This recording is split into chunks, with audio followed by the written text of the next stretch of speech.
Betting apps గురించి మనము present మన నాన్ వెషన్ అని ఉంది కదా, అందరికీ మంచిగానే చెప్తుండు.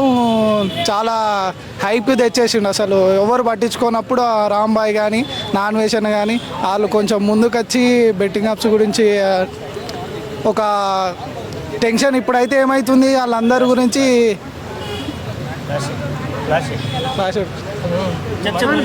మనకి ఛానల్ కూడా బెట్టింగ్ యాప్స్ గురించి ప్రమోట్ చేస్తున్నారని చెప్పి నానేషన్ సీరియస్ అయ్యి మన సర్జనాన్ని కలిసి దాన్ని పెద్ద హైప్ చేసేసిండు.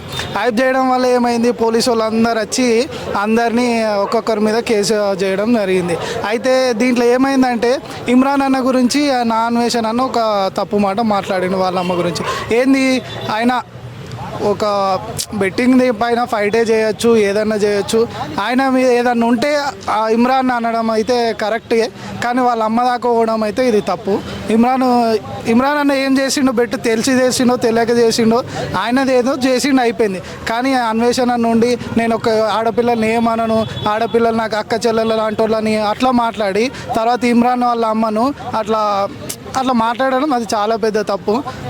ఇంకా ఎవరు బెట్టింగ్ యాప్ చేసినా అది తప్పే. కానీ ఎవరైతే బెట్టింగ్ యాప్ చేసిరో, ఎవరైతే తప్పు చేసిరో దాని గురించే అనాలి, దాని గురించే మాట్లాడాలి. కానీ వాళ్ళ అమ్మల్ని కానీ వాళ్ళ ఫ్యామిలీని కానీ అసలు తీసుకురావద్దు. అది తీసుకురావడం అది పెద్ద తప్పు. ఓకే, బయసన్ని అరెస్ట్ గురించి ఏం చెప్తావు? అరెస్ట్ చేస్తా అంటున్నారు కదా, అతను పెద్ద యూట్యూబరే కదా, ఏం చెప్పాలి? ఎవరు తప్పు చేసినా తప్పే. బెట్టింగ్ యాప్స్ ప్రమోట్ చేయడం అనేది చాలా పెద్ద తప్పు. దానివల్ల ఎంతోమంది చనిపోయారు, చాలామంది సూసైడ్ చేసుకున్నారు, చాలామంది లక్షలు పోగొట్టుకున్నారు. ఆ లక్షలు వీళ్ళు పోగొట్టుకున్న డబ్బా అంతా మన అన్న దగ్గరికి వెళ్ళిపోయినాయి. ఇట్లా వాళ్ళు చేయడం తప్పు కాబట్టి, ఎవరు చేసినా తప్పే కాబట్టి దానికి చట్టం ఎట్లా చర్య తీసుకుంటే అది అలాగే చర్య తీసుకోవాలి. ఇప్పుడు ఐపీఎల్ సీజన్ నడుస్తుంది. ఐపీఎల్ అంటేనే బెట్టింగ్ యాక్చువల్ నడుస్తుందని అందరికీ తెలుసు. మరి కుర్రోళ్ళు కూడా ఈ ఐపీఎల్ బెట్టింగ్లు చేసి తర్వాత ఇందులో నష్టపోయి తర్వాత సూసైడ్ చేసిన పరిస్థితి, వాళ్ళందరికీ ఏం చెప్పాలి? నేను చెప్పేది ఏంటంటే, ఐపీఎల్ అయినా ఏపీఎల్ అయినా బాబు, గేమ్స్ ఆడితే మనకేం రావు. బెట్టింగ్ వాళ్ళకు పైసలు వస్తాయి, మనం పోగొట్టుకున్నామనంతా వాళ్ళకి వెళ్ళిపోతాయి తప్ప మనకేం రావు.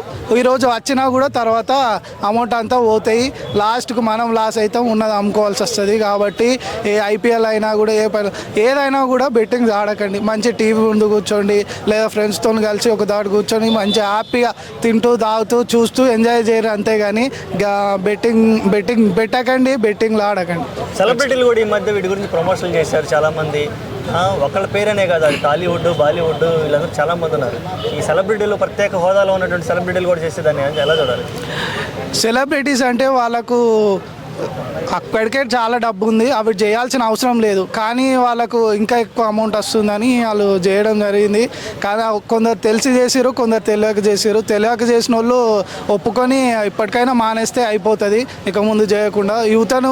యువత మొత్తం ఖరాబ్ చేస్తుంది అంతా, ఈ బెట్టింగ్ యాప్స్తో ఖరాబ్ చేస్తుంది అంతా ఈ సెలబ్రిటీలే. ఈ సెలబ్రిటీలు చేయడం వల్ల ఇప్పుడు కొన్ని వేల మంది చనిపోయారు, కొన్ని లక్షల మంది కొన్ని లక్షలు ఓట్టుకోవడం జరిగింది. ఇది చాలా తప్పు. ఇప్పటి నుంచి అయినా ఆ బెట్టింగ్ యాప్స్ ప్రమోట్ చేయకుండా వాళ్ళందరికీ క్షమాపణ చెప్పి దాన్ని ఆపేస్తే చాలా బాగుంటుంది. ఓకేనా, థ్యాంక్ యూ సో మచ్.